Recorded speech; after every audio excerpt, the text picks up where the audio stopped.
Dirac representation को ये साबित करने के बाद कि डिराक रिप्रेजेंटेशन जो है वो एक लेजिटिमेट रिप्रेजेंटेशन है लॉरेंस ग्रुप की, अब हम स्पिनर्स की ट्रांसफॉर्मेशन की तरफ वापस आते हैं।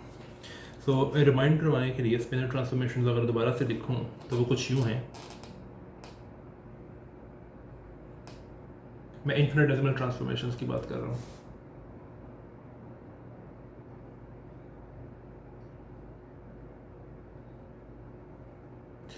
राइट और अब मैं इस ट्रांसफॉर्मेशन को स्पेस टाइम पार्ट्स में स्पेस पार्ट्स में यानी कि रोटेशन पार्ट्स में और बूस्ट पार्ट्स में अगर मैं डिवाइड कर दूं तो मैं इसको यूँ लिख सकता हूँ।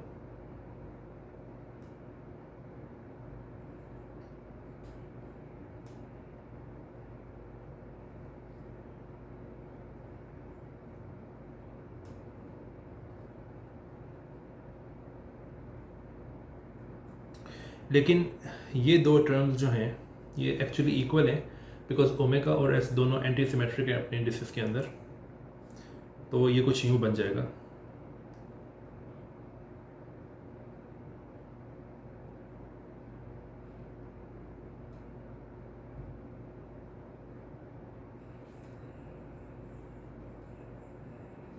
ओके अब अगर मैं रिकॉल करूँ एक्सप्रेशंस S0J के और SIJ के तो वो कुछ यूँ बनते हैं। S0J हमने कुछ वीडियोस पहले डिराइव किया था कि उसकी जो फॉर्म थी वो ये थी। और अगेन मैं रिमाइंड करवाने के लिए कह दूं कि ये S जो हैं ये 4x4 मैट्रिसेस हैं, लेकिन मैं इनको इनको मैं ब्लॉक मैट्रिक्स फॉर्म में लिख रहा हूँ। ओके और इसी तरह से SIJ जो है वो कुछ यूँ है।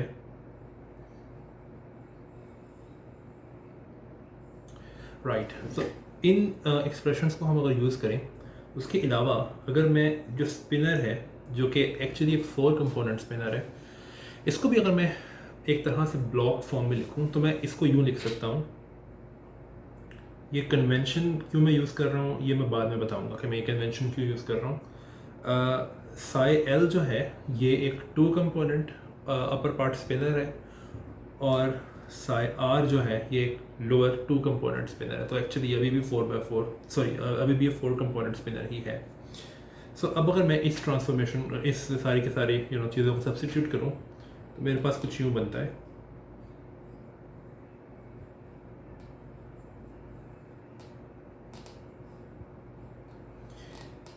मैं इस S0J का एक्सप्रेशन जो है वो इस ब्रैकेट में लिख रहा हूँ, -I/2 मल्टीप्लाइड बाय ये डॉट जो है मल्टीप्लिकेशन का डॉट है।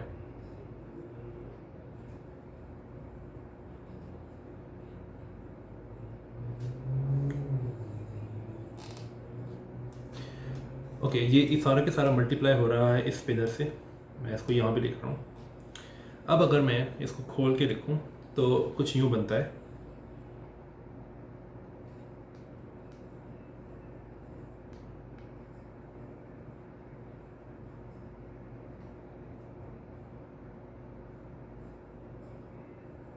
सॉरी ये 1/2 नहीं है, सॉरी है 1/2 है।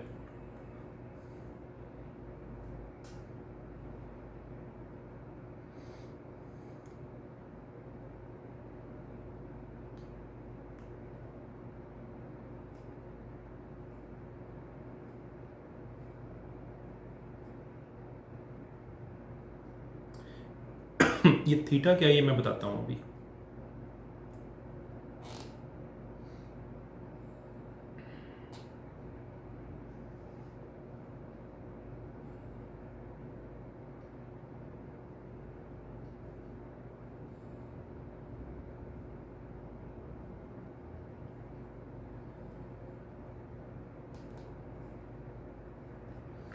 ओके अब मैंने इसमें एक नई चीज़ यूज़ की है जो कि थीटा है।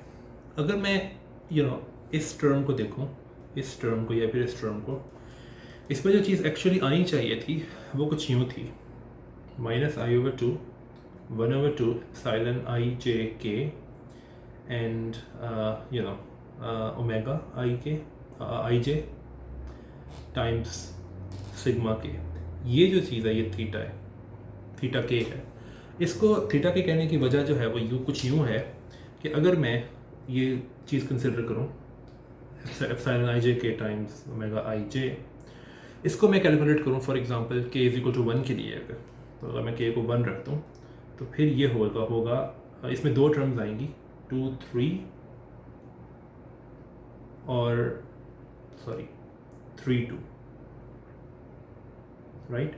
और इसको अगर आप एंटी सिमेट्रिक प्रॉपर्टी यूज़ करो ओमेगा की और एप्सिलॉन की, तो इसको आप कुछ यूँ लिख सकते हो कि it's just this thing, right. अब आप देख सकते हो कि ये 1 है क्योंकि एप्सिलॉन 2 3 1 जो है वो 1 होता है, और ओमेगा 2 3 जो है उसके बारे में हम जानते हैं कि वो थीटा 3 है, राइट। सो इसका मतलब है ये थीटा 1 है, तो इसका मतलब है कि ये थीटा 1 आ गया।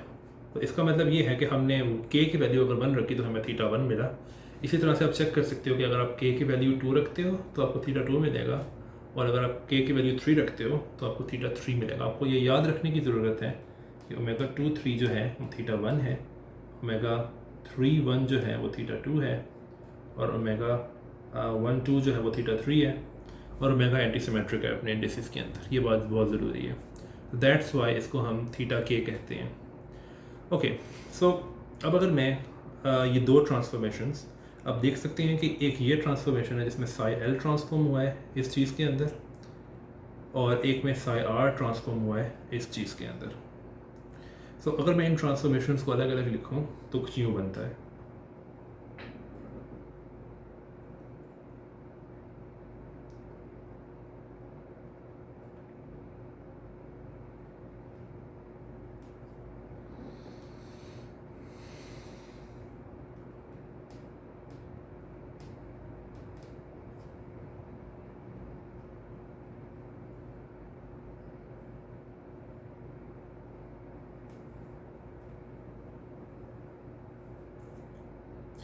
अब हमें पता है कि ओमेगा 0 जे जो है वो दरअसल जेथ डायरेक्शन के अंदर रैपिडिटी है।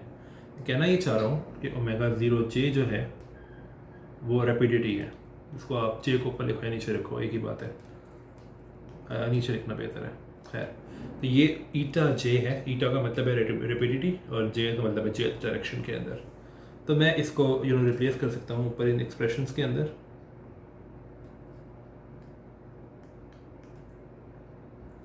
अब आप देख सकते हो कि यहाँ पे ये एक डॉट प्रोडक्ट की तरह बन गया है, ये भी, और ये चारों चीज़ें डॉट प्रोडक्ट की तरह बन गई हैं। तो इनको मैं अगर डॉट प्रोडक्ट की लैंग्वेज में लिखना चाहूँ तो मैं लिख सकता हूँ। तो मैं इसको ईटा डॉट सिग्मा लिख सकता हूँ, और इसको मैं थीटा डॉट सिग्मा लिख सकता हूँ, और यहाँ पे भी सेम चीज़ है। यहाँ पे मैंने एक चीज़ मिस की है, इसके आगे साई एल आना है, और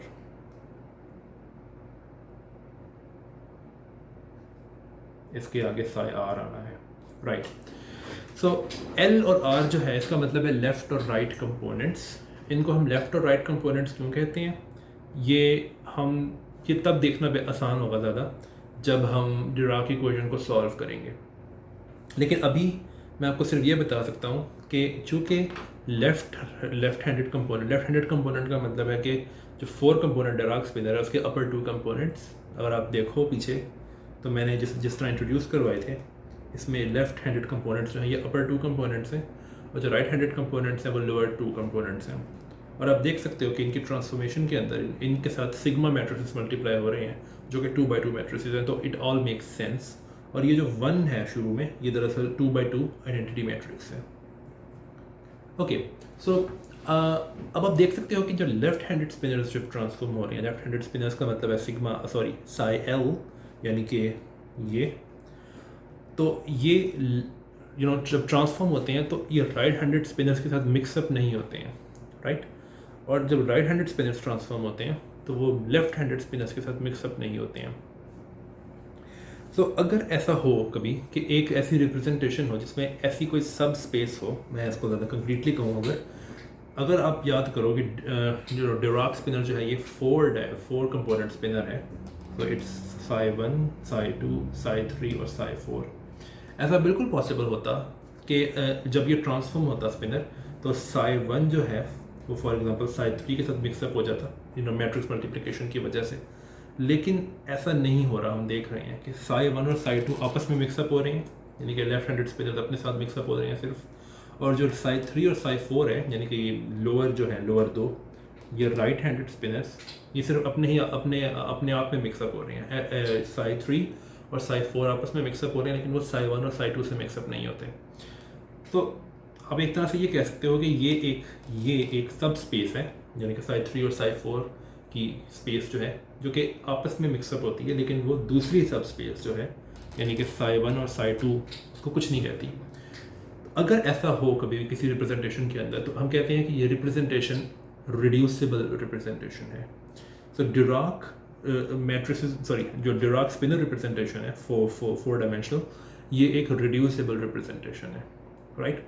ओके, एक क्वेश्चन जिसको मैं एड्रेस करना चाहता हूँ अभी वो ये है कि आप देख सकते हो कि जो साई एल और साई आर की ट्रांसफॉर्मेशन प्रॉपर्टीज़ हैं वो कोई बहुत डिफरेंट नहीं है।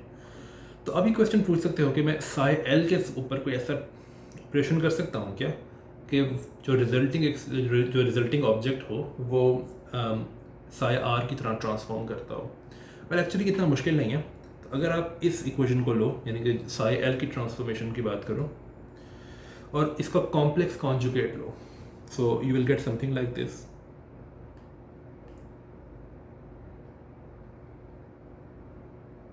स्टार जो है उसका मतलब है कॉम्प्लेक्स कॉन्जुगेट।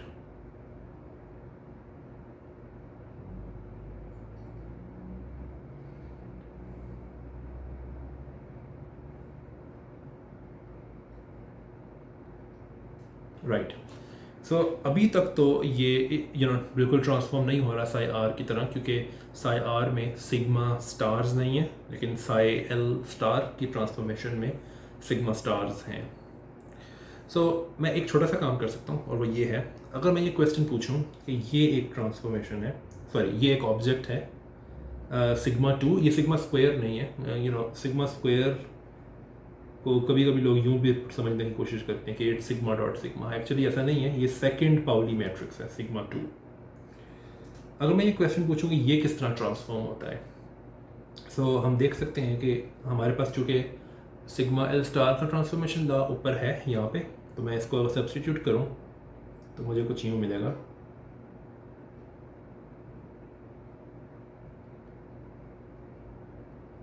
और ये सारा मल्टीप्लाई हो रहा है इसके साथ, और फिर इसको मैं यूँ लिख सकता हूँ।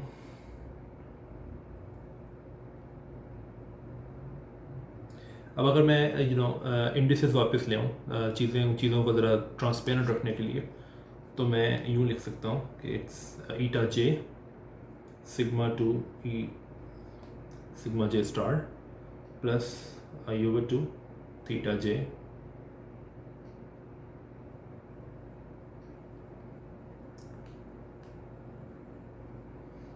Times psi l star. Okay, so अब हमें एक प्रॉपर्टी की ज़रूरत है, और वो प्रॉपर्टी कुछ यूँ है। अगर मैं एक क्वेश्चन पूछूं कि ये चीज़ क्या है, वेल इसके 3 केसेस हो सकते हैं ऑब्वियसली, कि जब J1 होगा, J2 होगा और J3 होगा। तो अगर J1 होगा तो फिर सिग्मा 1 जो है उसका स्टार जो है वो सिग्मा 1 के इक्वल है, क्योंकि सिग्मा 1 में कोई कॉम्प्लेक्स नंबर नहीं होता। So it is equal to sigma 2 sigma 1।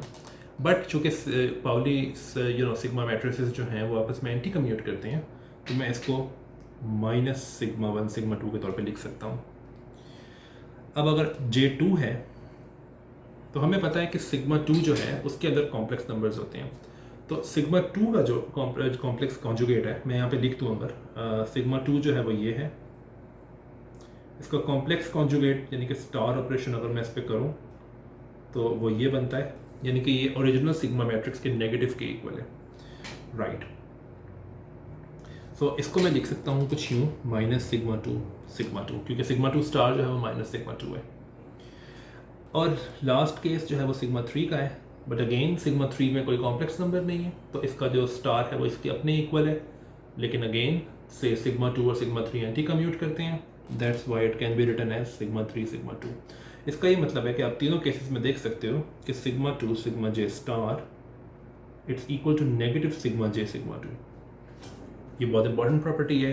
इस प्रॉपर्टी को अगर हम यूज़ करें इस एक्सप्रेशन के अंदर, तो आप देख सकते हो कि दो जगह पे जहाँ पे सिग्मा 2 सिग्मा जे स्टार है वहाँ पे हम ऑर्डर चेंज करके साइन चेंज कर सकते हैं। तो जब अगर हम ये करते हैं तो हमें कुछ यूँ मिलता है।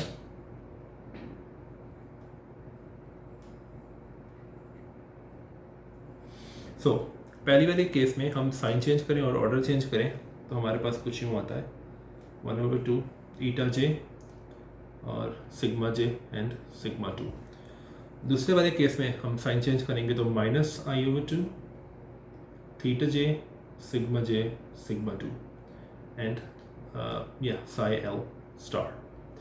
अब आप देख सकते हो कि तीनों टर्म्स में राइट हैंड साइड पे सिग्मा 2 हम बाहर निकाल सकते हैं। तो हमारे पास कुछ यूँ आएगा 1 प्लस, और आप अगेन इसको वेक्टर फॉर्म में लिख सकते हो थीटा डॉट सिग्मा के फॉर्म में। ये सारे का सारा अब इससे मल्टीप्लाई हो रहा है। बट अगर मैं याद कराने के लिए आपको बताऊं कि साई आर का ट्रांसफॉर्मेशन लॉ क्या था, तो साई आर जो था वो ट्रांसफॉर्म होता था कुछ यूं,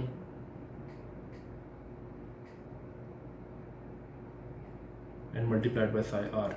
तो आप देख सकते हो कि जो ट्रांसफॉर्मेशन लॉ इस चीज़ का है वही ट्रांसफॉर्मेशन लॉ साई आर का है। तो Sai l star times sigma 2 यानी कि ये जो ऑब्जेक्ट है ये बिल्कुल साई आर की तरह ट्रांसफॉर्म करता है। इट माइट लुक कि ये कोई यूज़फुल ऑब्जर्वेशन नहीं है, बट एक्चुअली ये बहुत यूज़फुल ऑब्जर्वेशन है क्योंकि इसको हम लेटर यूज़ करेंगे जब हम चार्ज कॉन्जुगेशन ऑपरेटर की बात करेंगे। ये बात जब ये डिराक इक्वेशन की एक डिस्क्रीट सिमेट्री है, इसकी हम बाद में बात करेंगे। ओके अब अगर मैं डिराक इक्वेशन को लिखूं दोबारा से ब्लॉक फॉर्म के अंदर, तो मैं इसको यूँ लिख सकता हूँ। पहले मैं डिराक इक्वेशन अगर लिखूं तो डिराक इक्वेशन को यूँ लिखा जा सकता है,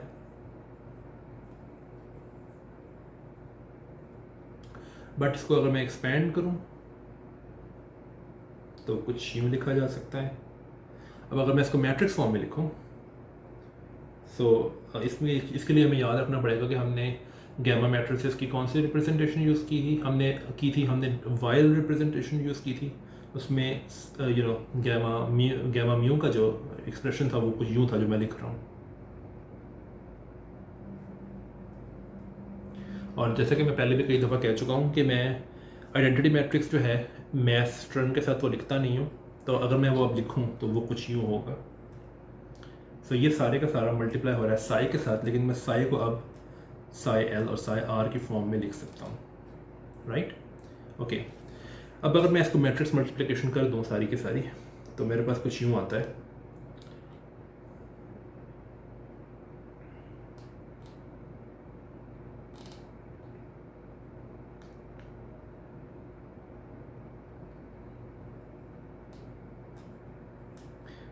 ये ज़ीरो है ऊपर वाली टर्म को देख के, और नीचे वाली टर्म को अगर मैं देखूं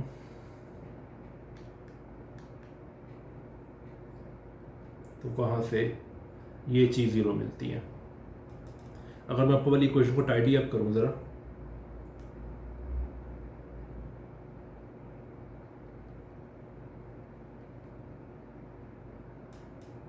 तो ये दो डिराक इक्वेशंस हैं।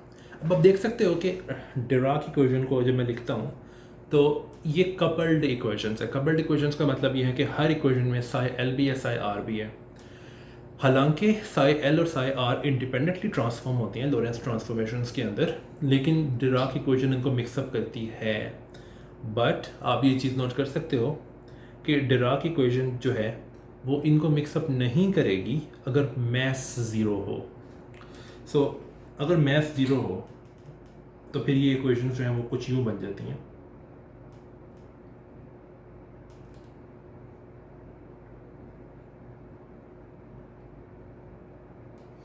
इन इक्वेशंस को हम कहते हैं वाइल इक्वेशंस।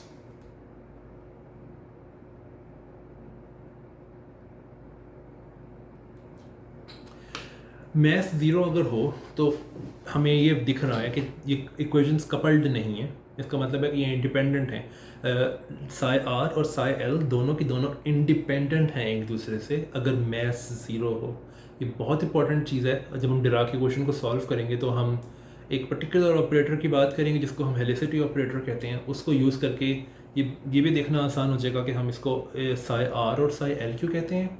दूसरी चीज़ ये भी देखनी आसान हो जाएगी कि ये क्यों इम्पॉर्टेंट है कि अगर साई एल और साई आर जो है वो इंडिपेंडेंट हो एक दूसरे के, और मैथ ज़ीरो के केस में ही क्यों होता है ये। दूसरी बात ये कि एक आपको मैं प्रैक्टिकल एग्जांपल दिखा सकता हूँ इसकी, कि अगर मैथ ज़ीरो हो तो साई एल और साई आर जो है वो इंडिपेंडेंट होते हैं। इसकी सबसे बड़ी एग्जांपल जो है वो न्यूट्रिनोज के केस में आती है। न्यूट्रिनोज का मैथ स्टैंडर्ड मॉडल के अंदर न्यूट्रिनो का मैथ जो कि ज़ीरो होता है, तो न्यूट्रिनो के और आपको याद रखने की ज़रूरत है कि न्यूट्रिनो जो है वो डिराक इक्वेशन को सेटिस्फाई करता है। मैं काफ़ी आगे जा रहा हूँ लेकिन मैं सिर्फ एग्जांपल के तौर पे आपको ये बता सकता हूँ कि न्यूट्रिनो जो है वो डिराक इक्वेशन को सेटिस्फाई करता है। उसका मैथ ज़ीरो है स्टैंडर्ड मॉडल के अंदर। इसका मतलब ये है कि न्यूट्रिनो का साई आर और साई एल जो है वो इंडिपेंडेंट होगा एक दूसरे के। और इसकी हमें बहुत अच्छी क्या कहते हैं मैनिफेस्टेशन मिलती है, क्योंकि न्यूट्रिनो जो है उसका साई एल यानी कि लेफ्ट हैंडेड कंपोनेंट तो होता है लेकिन राइट हैंडेड न्यूट्रिनोज नहीं होते हैं। राइट हैंडेड न्यूट्रिनोज चूँकि नहीं होते हैं और इसीलिए हमें लेफ़्ट राइट एसिमेट्री दिखती है जिसको हम पैरिटी वायलेशन कहते हैं। आई एम श्योर आपने पहले सुना हुआ है इसके बारे में। अगर आपने नहीं सुना हुआ तो परेशान होने की ज़रूरत नहीं है, इसके बारे में हम बाद में काफ़ी जगह बात करेंगे जब हम स्टैंडर्ड मॉडल की बात करेंगे अपने इस कोर्स के अंदर। सो इस वीडियो के अंदर हमने लेफ़्ट और राइट कंपोनेंट्स का कॉन्सेप्ट जो है वो इंट्रोड्यूस करवाया। इसके बाद हम अगली वीडियो में डिराक इक्वेशन को सॉल्व करेंगे और उसको सॉल्व करने के बाद काफ़ी चीज़ें क्लियर हो जाएंगी।